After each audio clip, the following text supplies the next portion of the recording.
नमस्कार दोस्तों, मैं अंकुर उपाध्याय स्वागत करता हूं आप सभी का एक बार फिर से अपनी नई वीडियो में। बाजार कोशिश कर रहा है धीरे धीरे स्ट्रेंथ बढ़ाने की। ये बड़ी अच्छी चीज़ दिख रही है और ये अच्छा ज़्यादा इसलिए दिख रहा है क्योंकि मिड कैप और स्मॉल कैप स्ट्रांग हो रहे हैं। और मिड कैप और स्मॉल कैप ही वो क्षेत्र था जो कल सबसे ज़्यादा वीक हुआ और आज मॉर्निंग में भी ज़्यादा वीक हो रहा था। यहाँ पे जो ये रिवर्सल या नीचे से ऊपर की तरफ का मूव दिख रहा है, ये थोड़ा कॉन्फिडेंस को बूस्ट करेगा। लेकिन जल्दबाजी नहीं करेंगे बिल्कुल भी कुछ सोच विचार करने में कि हाँ भाई आने लगी तेजी या ये वो फलाना ठिकाना ना। वेट करेंगे। और अच्छी बात ये है कि मार्केट ब्रेथ जो काफी खराब थी वो अभी बहुत अच्छी हो गई है। आई थिंक इन्वेस्टर्स की पोर्टफोलियो भी डेफिनेटली पॉजिटिव हो गई होगी, हरे निशान में आ गई होगी। कुछ स्टॉक्स के बारे में आप सभी के साथ बात करना चाहूंगा। मैं ये आप सभी के साथ डिस्कस करना चाहूंगा। पहले निफ्टी के बारे में। निफ्टी अभी करंटली 24,542 के लेवल्स पे ट्रेड करता हुआ दिख रहा है हमें। 50-70 पॉइंट की जो ये तेजी है मैटर नहीं करती, क्योंकि 24,700 तक तो उछाल बेचने का ही है, ये अभी डेटा कह रहा है, तो मैटर ही नहीं करती। मिड कैप और स्मॉल कैप की तेजी थोड़ी खुशी दे रही है क्योंकि ये पोर्टफोलियो को ऊपर कर देती है। तो हमें क्या है कि स्टॉक स्पेसिफिक नेगेटिव नहीं होना है, ये हमारा व्यू क्लियर होना चाहिए। मैं आपको बार बार हर वीडियो में एक ही चीज रिपीट कर रहा हूं, मेरे को भी कहीं ना कहीं लग रहा है कि सेम चीज क्यों बोल रहा हूं, लेकिन जरूरी बहुत है। जरूरी इसलिए है क्योंकि आप ये देख लो कि जितनी नेगेटिव चीजें हैं वो बाजार में आपको, मुझे, हम सभी को पता है। और बाजार इतना स्मार्ट तो है कि जो सबको पता है उस पर रिएक्ट नहीं करता। बाजार हमेशा ऐसा रिएक्शन देगा जो लोग ना सोच पाए या ना समझ पाए। क्योंकि अगर कोई एक स्टॉक सबको समझ में आ रहा है ना ऊपर जाएगा, वो ऊपर नहीं जा सकता, क्योंकि सबको पैसा थोड़ी बना के दे सकता है भाई। पैसा तो कुछ ही लोगों का बनेगा, सबका नहीं बन सकता। तो ये चीज हमें क्लियरली समझ में आनी चाहिए। बात करें आगे तो स्टॉक स्पेसिफिक, जैसा कि मैं कह रहा हूं, एक्शन भरपूर है।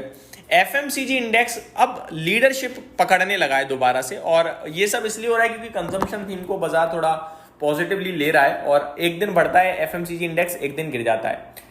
अब होता क्या, जिस दिन ऊपर जाता है उस दिन तो हम सभी चिल्लाने लगते हैं कि एफएमसीजी से पकड़ो, कंजम्पशन पकड़ो। लेकिन कंजम्पशन केवल एफएमसीजी नहीं है भाई।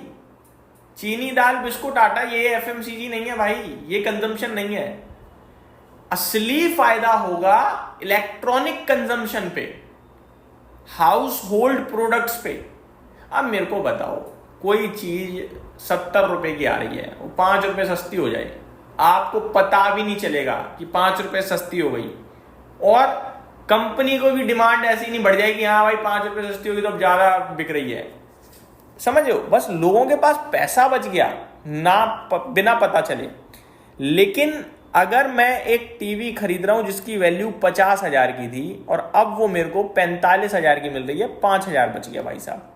मुझे भी पता चलेगा, कंपनी को भी पता चलेगा, और कंपनी का फायदा भी होगा। कैसे? ये जो इंचेस का फर्क होता है कि 42 इंच की तो है इतने की, और भैया आगे आपके लिए 50 इंच की है इतने की, 60 की इतने की, 65 की इतने की। ये जो पर इंच में गैप आ जाता है ना, 5, 10, 15,000 का होता है। तो पहले कोई अगर 42 इंच की 50,000 में लेने गया था और अभी उसको 50,000 में 42 की अपेक्षा 50 इंच की मिल रही है, तो वो 50 इंच की ले लेगा। समझ रहे हो? अब आप कहोगे भाई तो कंपनी के पास तो 50,000 ही पहुंचे। कंपनी के पास पहले 45 पहुंच रहे थे। इनफैक्ट 45 भी नहीं, 45 में जो 50 में पहले 28% जीएसटी जा रहा था, अभी 18% जाएगा। तो कंपनी का ये जो 10% का है वो कंपनी के पास एडिशनल पहुंचा, क्योंकि कस्टमर उतना पे कर गया। टैक्स गवर्नमेंट को कंपनी को कम देना, जीएसटी कम गया, तो वहां पे उसका रेवेन्यू बढ़ गया। तो ये सारी चीजें बड़े लेवल पे फायदा कंजम्पशन को। कंजम्पशन ऐसा थीम केवल खाने पीने का नहीं समझना है भाई, जीएसटी प्रोडक्ट्स पे कम हो रहा है वहां समझना है, वहां तेजी है और वहीं पे फोकस करना है। और इस बार वैसे ही गर्मी बिल्कुल, मतलब बिल्कुल तो नहीं कहूंगा, लेकिन पड़ी नहीं है as compare to other years. और इसीलिए आपने देखा एसी या एसी से रिलेटेड प्रोडक्ट्स या पावर से रिलेटेड कंपनियां इस सीजन ट्रबल करी हैं, नहीं मजा आया उन्हें।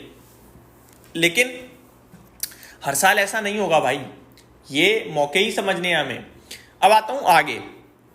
लीडरशिप में अगर नोटिस करूं तो कुछ स्टॉक्स लगातार हाई पे हाई लगा रहे हैं, जिसमें आपका आज दालमिया भारत लगा रहा है, ऑथम इन्वेस्टमेंट, ये लगातार ही चलता जा रहा है। अब कितना चलेगा पता नहीं है, ₹3200 हो गया देखते ही देखते, मतलब अभी 2300, 2400, 2500 ऐसे निकल रहा है स्क्रीन के आगे से, 3240 हो गया आज की डेट में।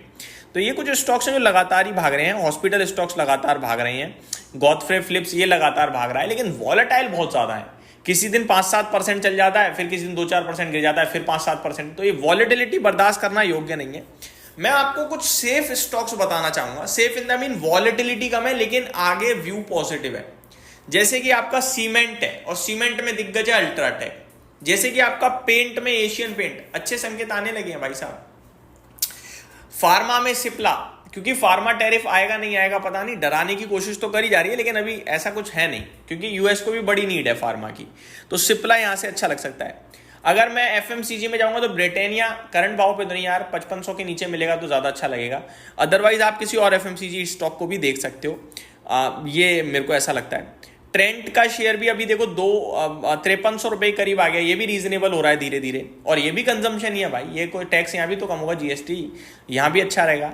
रिलायंस की आज एजीएम है, इसके बारे में तो डिटेल में आज मैं आप सभी के साथ बात करूंगा, तो ये कुछ अच्छा स्टॉक है। स्टेट बैंक ऑफ इंडिया, ये बड़ा बेहतरीन रोल कर सकता है इस भाव से, मतलब ऐसा लगता है कि खोने के लिए तो कुछ भी नहीं है इस स्टॉक में। तो करंटली फोकस ऐसी जगह करो जहां खोने के लिए कम हो, बनाने के लिए मत सोचो, व्यू को बदल दो अपने, तब मजा आएगा भाई साहब। उम्मीद करता हूं डिटेल्स पसंद आई होंगी। Thank you so much for watching this video. Have a great day guys.